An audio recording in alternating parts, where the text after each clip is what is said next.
নবীজি তখন জিজ্ঞেস করলেন, আয়েশা, আমার দোয়া কি তোমাকে আনন্দ দিয়েছে? আম্মাজান বললেন, অবশ্যই। তখন তিনি বললেন, আল্লাহর কসম, আমি প্রতি সলাতে আমার উম্মতের জন্য ঠিক এই দোয়াটি করি।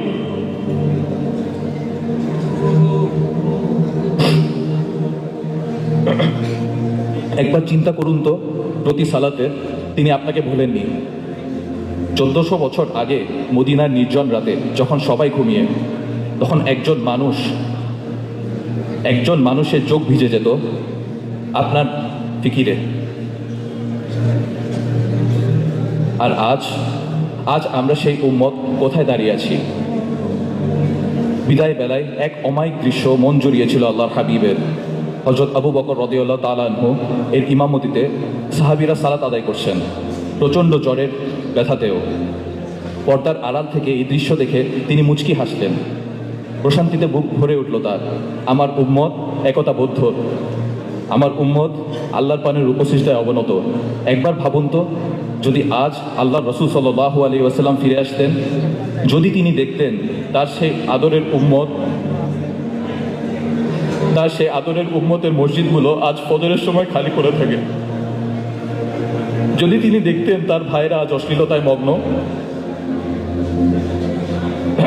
যে উহুদে তার রক্ত ঝরেছে, সেই মানুষেরা আজ সামান্য দুনিয়ার লোভে মিথ্যা বলে, ধোঁকা দেয়।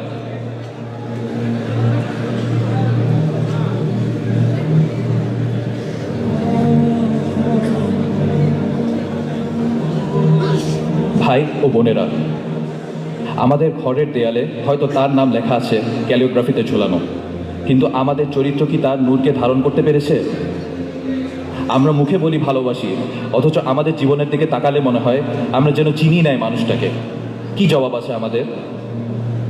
সেই দিন, যেদিন আকাশ ফেটে যাবে, নক্ষত্রগুলো খসে পড়বে, ইয়া নফসি ইয়া নফসি বলে ছুটতে থাকবে সকলে। গর্ভধারিণী মা নিজ সন্তানকে চিনবে না, বাবা চিনবে না ছেলেকে। যেদিন নারীরা পর্যন্ত নবীরা পর্যন্ত ভয় কাঁপতে থাকবেন। সেই দিন একজন মানুষ আল্লাহর আরশের নিচে সিজদায় লুটিয়ে পড়বেন। আল্লাহ জিজ্ঞেস করবেন, হে মুহাম্মদ, মাথা তুলুন, চান, দেয়া হবে, সুপারিশ করুন, কবুল করা হবে। সেদিন তিনি নিজের জন্য জান্নাত চাইবেন না, ফাতিমার জন্য জান্নাত চাইবেন না।